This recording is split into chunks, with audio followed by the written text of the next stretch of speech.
시계가 불타고 있어요. 빌런입니다. 이번에 리뷰할 브랜드는 라도, 모델은 캡틴 쿡입니다.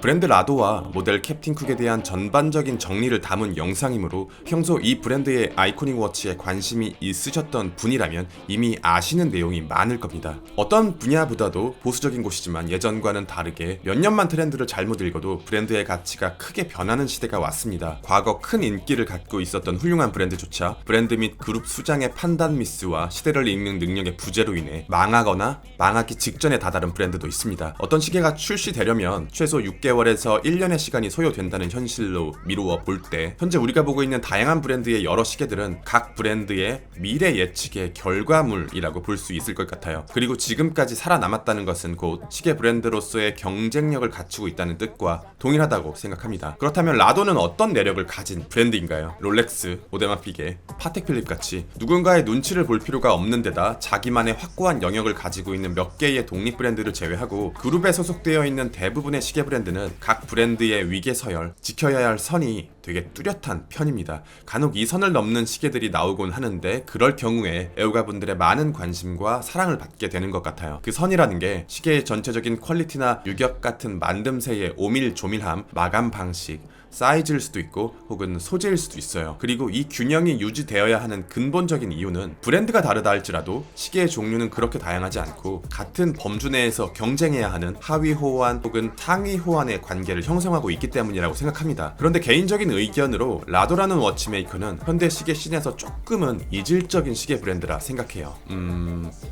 단도직입적으로 위아래가 없는 브랜드입니다. 하이퍼크롬, 트루스퀘어, 다이아스타 같은 디자인의 시계를 만드는 브랜드를 보신 적이 있나요? 디자인과 소재와 색감과 질감의 사용이 비교적 파격적이고 다채로운 편이라 리테일이라는 강한 속박의 굴레에서 비교적 자유로운 브랜드처럼 느껴져요. 이렇듯 여타 시계 브랜드가 주기 어려운 무언가를 제공해 주기 때문에 한번 이 브랜드만의 그 무언가에 빠지게 되면 조금 더 깊게 들어갈 수 있다고 생각하지만 이런 특성 덕분에 누구나 처음부터 쉽게 접근할 수 있는 브랜드는 아니라고 생각해요. 캡틴 쿡은 브랜드 라도의 여러 아카이브 중에 하나지만 라도답게 일반적인 다이버워치는 아닙니다. 다이버워치 하면 전쟁에서 승리하기 위한 높은 방수 등급과 이에 걸맞는 강한 남성성의 디자인을 보여주는 경우가 많거든요. 피프티 패덤즈, 서브마리너, 시마스터 비교적 크고 묵직하고 강한 케이스를 갖고 있어요. 하지만 캡틴 쿡은 드레시한 디자인의 케이스, 볼록하고 얇은 러그의 방향성과 오목한 역방향 베젤 덕에 일반적인 다이버워치가 주는 감성과는 조금 다른 맛을 내게 해줍니다. 사실 이 브랜드의 가장 큰 특이점은 캡틴 쿡이라는 다이버워치가 아닙니다. 세라모스, 하이테크 세라믹 같이 스틸과는 다른 소재를 활용하는 시계들이 현재 라도의 메인스트림을 지배하고 있다 보니까 자연스럽게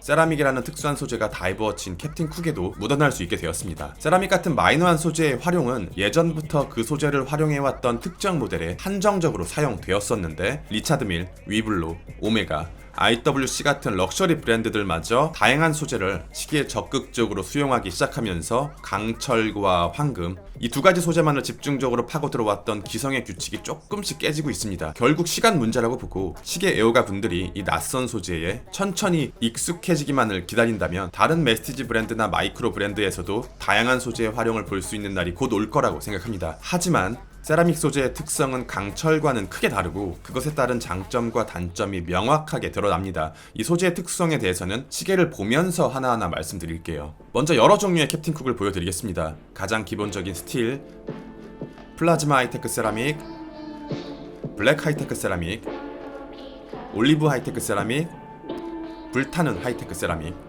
지금 보여드리는 것은 전부 동일한 사이즈의 캡틴 쿡입니다. 그런데 소재와 색감의 차이로 인해서 시계의 이미지가 완전히 달라져요. 하지만 호불호의 영역인 디자인적인 평가는 잠시 미뤄두고 소재의 특성으로 인한 장단점부터 말씀드리는 게 좋을 것 같아요. 가장 중요한 것은 두께입니다. 지금 보시는 것처럼 스틸은 굉장히 얇은 미드 케이스를 가졌지만 세라믹은 미드 케이스에서 어느 정도 두께감이 나타나요. 수치로는 2mm밖에 차이 나지 않지만 실제로 오랜 기간 손목 위에서 더해지는 두께라 생각한다면 시계의 입장에서 2mm는 생각보다 차이가 큰 차이입니다. 셔츠에 쏙 들어가느냐, 맨투맨에 걸리적거리지 않느냐를 결정하는 두께이기도 해요. 스틸은 42mm, 세라믹은 43mm나 이것은 베젤 톱니바퀴 두께의 차이로 인한 것이고 두 모델의 사이즈는 거의 같다고 생각하시면 됩니다. 그리고 베젤이 케이스보다 큰 역쿠션형의 디자인이라 케이스는 40mm에서 41mm 정도의 사이즈를 갖고 있어요. 소재 자체의 무게는 강철보다 세라믹이 더 가볍지만 시계 헤드를 구성함에 있어서 세라믹 소재가 더 많이 사용되었기 때문에 시계의 총 무게는 스틸과 세라믹이 그렇게 많은 차이가 나지 않습니다. 대신 어떤 스트랩을 체결하느냐에 따라서 무게가 달라져요. 브레이슬릿 종류에 따라 스틸에 오이스터 브레이슬릿을 체결하면 171g으로 가장 무겁고 스틸에 주빌리 브레이슬릿을 체결하면 143g, 세라믹에 오이스터 브레이슬릿을 체결하면 147g, 세라믹에 러버를 체결하면 119g입니다. 촉감 또한 다릅니다. 이 부분에는 아무래도 세라믹의 손을 들어줘야 할 것 같아요. 스틸의 경우 온도의 영향을 크게 받습니다. 추운 겨울에는 굉장히 차갑고 더운 여름에는 끈적이지만 세라믹은 비교적 온도 변화가 크지 않고 땀에 의한 불편함도 조금 덜한 것 같아요. 광택은 개인 취향의 영역인 것 같아요. 제가 캡틴 쿡이라는 아이코닉 워치가 되게 드레시하다고 느껴지는 이유 중에 하나가 시계를 조금 단단한 느낌으로 구성해주는 브러싱 마감보다는 그 반대인 폴리싱 마감으로 시계를 덮어놨기 때문인데요. 종류에 따라 다르지만 볼록한 다이얼과 높은 곡률의 돔글래스가 꽤나 화려한 경우가 많고 오목한 세라믹 베젤과 폴리싱된 케이스에 화려한 주빌리 브레이슬릿이 합쳐지면서 제 개인 허용 범위를 넘어서는 화려함을 갖고 있습니다. 다행이지만 일반적인 스틸보다 더 화려한 세라믹 소재를 활용하면서도 거친 브러싱 마감을 입혀놨기 때문에 스틸 캡틴 쿡보다 세라믹 캡틴 쿡이 훨씬 더 차분하고 단단한 느낌을 줍니다. 라도에서 더 중점적으로 소개를 부탁한 모델은 이 불타고 있는 스켈레톤 캡틴 쿡이지만 개인적으로 이 모델보다 더 잘 나왔다고 생각하는 것은 올리브 색상의 캡틴 쿡입니다. 무광 세라믹의 질감과 차분한 다이얼, 깨끗한 화이트 핸즈와 인덱스, 심플한 돔글래스에 완벽하게 딱 맞는 퀄리티 좋은 러버 스트랩의 조합이 굉장히 좋습니다. 특히 저처럼 밀리터리 워치 계열을 좋아하시는 분들에게 꽤 매력적으로 다가올 수 있는 질감과 색상을 가지고 있습니다. 제가 개인적으로 좋아했던 캡틴 쿡의 히스토리를 정리해보면 캡틴 쿡 복각 두 가지 모델과 고스트 캡틴,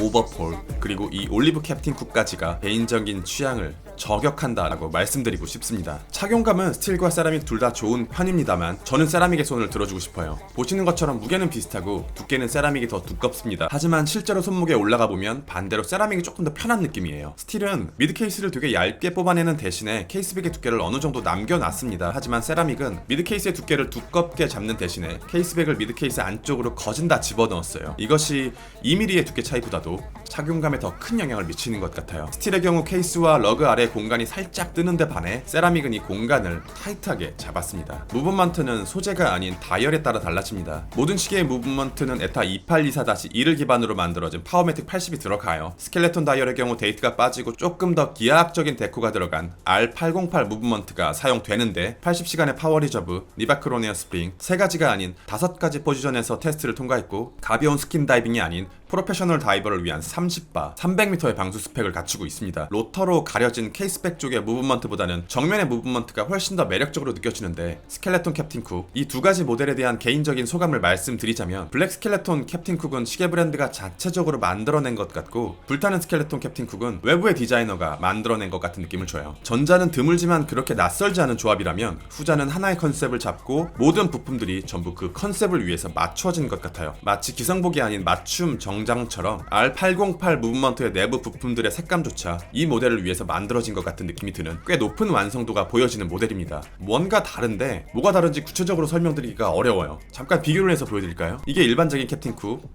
세라믹 소재를 가진 캡틴 쿡, 블랙 스켈레톤 캡틴 쿡, 이 모델들과 이 불타는 캡틴 쿡 사이에는 미묘한 차이가 있어요. 영상으로 제가 느끼는 감각이 전달될지 모르겠는데 실물의 갭은 영상보다 더 큽니다. 브레이슬릿 퀄리티는 스틸의 손을 들어주고 싶습니다. 이렇듯 작은 부품들은 아무래도 세라믹보다는 스틸이 조금 더 타이트하고 오밀조밀하게 구성되어 있습니다. 작은 링크 하나하나뿐만 아니라 버클도 마찬가지로 스틸 쪽의 품질이 좋습니다. 특히 주빌리 브레이슬릿의 독특한 구조로 인한 좋은 착용감은 이미 널리 알려져 있기 때문에 굳이 제가 더 말씀드릴 필요는 없을 것 같아요. 하지만 착용감 측면에서 러버 스트랩을 이길 순 없어요. 브랜드 라도와 아이코닉 워치 캡틴 쿡 그리고 소재 세라믹에 대해서 정리를 해봤습니다. 리뷰는 여기까지. 빌런이었습니다. 감사합니다.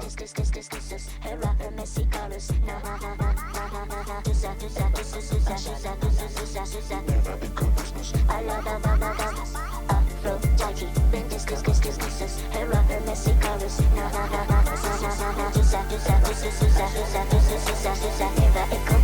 I love it when you couscous.